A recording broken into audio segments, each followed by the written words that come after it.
Lights out. America's fragile power grid faces more threats in 2025 than ever before. What happens when, not if, you're plunged into darkness with zero warning? The decisions you make in the first hours could mean life or death. In the blink of an eye, everything can change.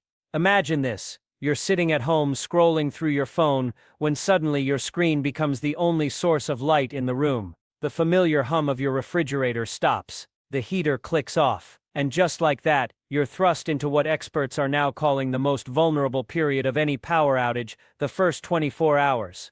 I'm here to tell you something. The power companies and FEMA won't. Blackouts in America are becoming more frequent, more dangerous, and more prolonged than at any point in our history. According to the Department of Energy's latest assessment, major outages have increased by over 67% since 2000, with the average American now experiencing over 8 hours without power annually. But those are just averages. When the big one hits your neighborhood, will you know exactly what to do and what not to do? The fatal mistakes people make during blackouts don't happen on day 3 or 4, they happen in the critical first hours when panic sets in and poor decisions cascade. Let's dive into the life-saving information you need before the next inevitable grid failure catches you unprepared. The golden hour, immediate actions that save lives. When the power first cuts out, you have what emergency responders call a golden hour, the window of time where your actions have the greatest impact on your survival. Tragically, this is precisely when most Americans make their first critical errors. The most dangerous mistake in the initial moments, assuming it's just a brief outage and failing to secure your surroundings. During the February 2021 Texas grid collapse, emergency rooms reported a surge of carbon monoxide poisonings within the first 3 hours, desperate families bringing unvented grills indoors or running vehicles in attached garages. I see this repeatedly, says Dr. Samantha Reynolds, emergency medicine specialist at Houston Methodist. People rush to implement makeshift heating or lighting solutions without assessing safety risks. Within hours, we're treating preventable poisonings, burns, and injuries that occurred in those first panicked moments. Your immediate action plan should be methodical, not reactive. First, locate everyone in your household and gather in a central location with adequate ventilation. Check for any immediate electrical dangers, burning smells, sparking outlets, or partial power that could indicate damaged wiring. If you smell gas, get out immediately and call emergency services from outside. People underestimate how quickly an electrical fire can develop after power returns following an outage, warns Robert Jenkins, 25-year veteran of the Chicago Fire Department. Turn off major appliances and breakers if you suspect any electrical issues. Never assume everything will be fine when power returns. According to the National Fire Protection Association, home electrical fires spike by nearly 20% during the 48 hours surrounding major power outages. The cause? Damaged wiring, power surges during restoration, and improvised heating attempts. The communication crisis, why your phone won't save you. Perhaps the most dangerous assumption in modern blackouts is that your smartphone will remain a reliable lifeline. This misplaced confidence leads to critical information gaps at precisely the moment clear information is most vital. Cell networks typically have between 4–8 hours of backup power at tower sites, explains telecommunications engineer Marcus Townsend. During widespread outages, networks become congested within minutes, as thousands attempt calls simultaneously. By hour 6 of a regional outage, you'll likely see significant degradation or complete loss of cellular service. This happened catastrophically during Hurricane Maria in Puerto Rico, where 95% of cell sites went down, many within the first 12 hours. Even in less severe scenarios, like the 2019 California public safety power shutoffs, cell service dropped by over 60% within the first day. Here's what experts recommend instead. Immediately switch your phone to ultra-low power mode and use it sparingly. Text messages use significantly less bandwidth than calls and are more likely to get through on congested networks. Have a designated emergency contact outside your region who can serve as an information hub for your family. The most successful households during extended outages establish a communication protocol in advance, says emergency management consultant Lisa Chen.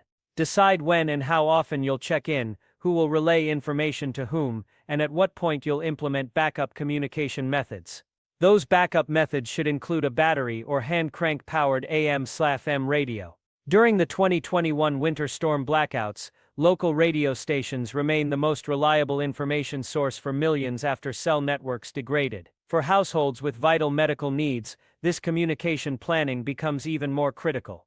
We recommend households with medical equipment register with their utility company's medical necessity program, advises Jennifer Phelps, patient advocate at the American Association of Respiratory Care. But equally important is having a clear plan for reaching emergency services if power-dependent equipment fails. The refrigerator gamble. Food safety myths that could make you sick. As hours pass in a blackout, your refrigerator becomes a ticking time bomb of potential foodborne illness. The USDA estimates that Americans discard over $3 billion in food annually due to power outages, yet paradoxically, many others risk serious illness by consuming questionable refrigerated items. The sniff test is completely unreliable for food safety during power outages, warns Dr. Michael Doyle, former director of the Center for Food Safety. Pathogens like Listeria and Salmonella can multiply to dangerous levels without producing detectable odors or visible spoilage. The correct approach requires understanding the precise timeline of food degradation. A fully stocked, unopened refrigerator will maintain safe temperatures below 40 degrees Fahrenheit for approximately 4 hours. Every time you open the door, you're accelerating temperature rise by letting cold air escape. After 4 hours without power, perishable foods including meat, poultry, fish, soft cheeses, milk, eggs, leftovers, and cut fruits and vegetables should be considered unsafe unless you've verified with a thermometer that they've remained below 40 degrees Fahrenheit. One of the deadliest mistakes I see is people attempting to cook away the danger from questionable meat or dairy, says food safety specialist Dr. Elliot Romano. Many bacterial toxins are heat-resistant. Once formed, they can't be destroyed by cooking. The freezer offers more buffer time. A full unopened freezer will hold temperature for approximately 48 hours, 24 hours if half full. But this assumes the freezer remains closed. Strategic preparation makes all the difference here. Before an outage, organize your refrigerator so the most perishable items are grouped together, making quick retrieval possible without leaving the door open. Keep an appliance thermometer in both your refrigerator and freezer to accurately assess food safety when power returns. Water security. The most underestimated vulnerability. While food concerns occupy most people's immediate attention during outages, water vulnerability represents a far more serious threat, particularly in multi-day scenarios. Municipal water systems typically have backup generators, but these aren't designed for extended operations, explains civil engineer Thomas Wayland. Additionally, many apartment buildings and high-rises rely on electric pumps to deliver water to upper floors. These fail immediately when power goes out. The American Water Works Association estimates that approximately 30% of Americans could experience water pressure issues or complete service interruption within the first 24 hours of a widespread power outage. This percentage rises dramatically in rural areas where private wells with electric pumps are common. The prudent approach to water security begins immediately when power fails. Fill bathtubs, sinks, and any available clean containers with water before pressure drops. An average bathtub holds 80 to 100 gallons, enough for several days of conservative usage. Keep in mind that water weighs over 8 pounds per gallon, so avoid filling containers too large to move easily. The toilet tank, not bowl, contains potable water that can be used in an emergency, advises survival instructor Craig Henderson. Each flush typically uses 1.6 gallons in modern toilets. Knowing this can help you plan water usage for sanitation needs. If your municipal water continues flowing, but you're concerned about treatment plants being affected, officials recommend a rolling boil for 1 minute to disinfect drinking water. However, boiling requires fuel, another resource that may become precious during an extended outage. We advise keeping a minimum 3-day supply of 1 gallon of water per person per day, says FEMA emergency management specialist Rebecca Torres. But our data shows fewer than 20% of American households meet this basic preparedness standard: temperature management. Deadly miscalculations. Perhaps the most life-threatening aspect of extended power outages is temperature regulation, whether avoiding hypothermia in winter blackouts or heat-related illness during summer grid failures. The Centers for Disease Control reports that during the February 2021 Texas outage, at least 246 people died from causes related to extreme cold. Similarly, during the 2021 Pacific Northwest heat dome event, over 600 excess deaths occurred when power failures eliminated cooling options. Indoor temperatures can become life-threatening surprisingly quickly, says Dr. Harlan Krumholz, cardiologist at Yale New Haven Hospital. In severe cold, internal home temperatures can drop below 40 degrees Fahrenheit within 6–8 hours in poorly insulated structures. In extreme heat, indoor temperatures can exceed 95 degrees Fahrenheit in similar time frames without cooling. The most dangerous mistake: improvising heating or cooling solutions without proper ventilation. Never use propane heaters, camp stoves, charcoal grills, or gasoline generators indoors or in partially enclosed spaces, warns poison control specialist Dr. Erica Liebelt. Carbon monoxide is colorless, odorless, and can reach lethal levels within minutes in enclosed spaces. Instead, focus on creating microclimate zones within your home. In cold conditions, designate a single room, ideally one with few windows and doors, as your primary living space. Use blankets or sheets hung over doorways to section off this area, allowing body heat to accumulate in a smaller volume. In hot conditions, identify the naturally coolest area of your home, usually a basement or lower floor on the north side of the building. Open windows strategically during cooler nighttime hours, then close and shade them during daylight. The body's most vulnerable points for heat exchange are the head, neck, armpits, and groin, explains wilderness medicine physician Dr. Paul Auerbach. Cooling these areas with damp cloths can reduce core temperature more effectively than trying to cool the entire body. Security considerations. The vulnerability window. As a blackout extends beyond a few hours, security concerns naturally arise. While widespread looting or crime spikes during outages are rarer than portrayed in media, certain vulnerabilities do emerge. Modern home security systems typically have 4–12-hour battery backups, notes retired Police Sergeant Marcus Williams. After that, electronic monitoring fails. Additionally, street lighting and traffic signals go dark, creating opportunities for accidents and opportunistic crime. The reality is that emergency services become strained during extended outages. Response times lengthen and police resources must prioritize critical situations. Practical security measures include METIS using battery-powered motion sensor lights near entrances, keeping curtains closed after dark to prevent outsiders from seeing your emergency supplies. Coordinating with neighbors for community watch arrangements. Securing valuable items out of sight.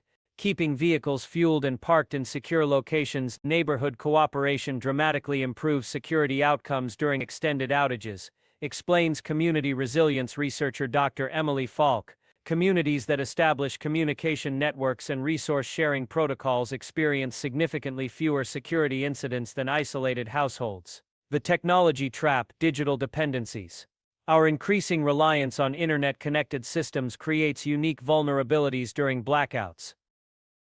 Beyond obvious services like refrigeration and climate control, many households discover surprising dependencies on powered systems, medication tracking and reminders, health monitoring devices, electric door locks and garage door openers, water filtration systems, security cameras and alert systems, communication platforms, information access, payment systems. As cash registers and ATMs fail, one of the most common calls we receive during outages is from people locked out of their own homes or vehicles due to electronic access systems failing, reports locksmith Terrence Jackson. Always maintain analog backup access methods for critical entry points. Financial transactions become particularly challenging during extended outages. ATMs cease functioning, credit card readers go offline, and point-of-sale systems fail. Maintaining a modest cash reserve for emergency purchases becomes essential. We recommend households keep enough cash on hand to cover 3 days of basic expenses,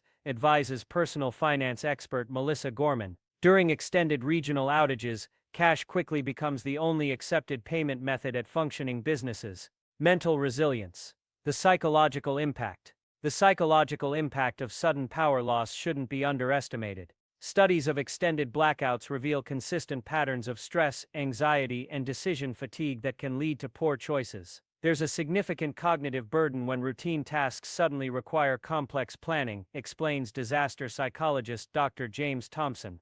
Activities we normally perform automatically, cooking meals, maintaining hygiene, accessing information, now demand conscious problem solving. This mental load accumulates rapidly. Households with young children or individuals with special needs face particular challenges. Disrupted routines can trigger behavioral issues, while caregivers simultaneously manage their own stress responses.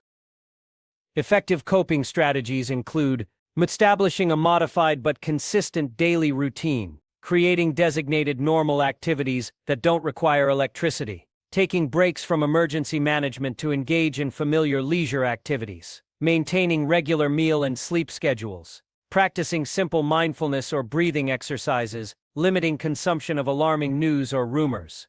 We encourage families to create power outage activity kits with games, books, and comfort items specifically reserved for these situations, suggests child psychologist Dr. Rebecca Chen.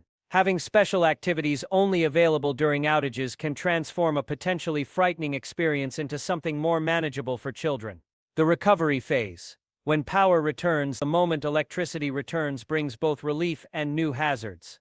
Damaged appliances can cause electrical fires, while simultaneously restarting equipment can trigger grid instability and secondary outages.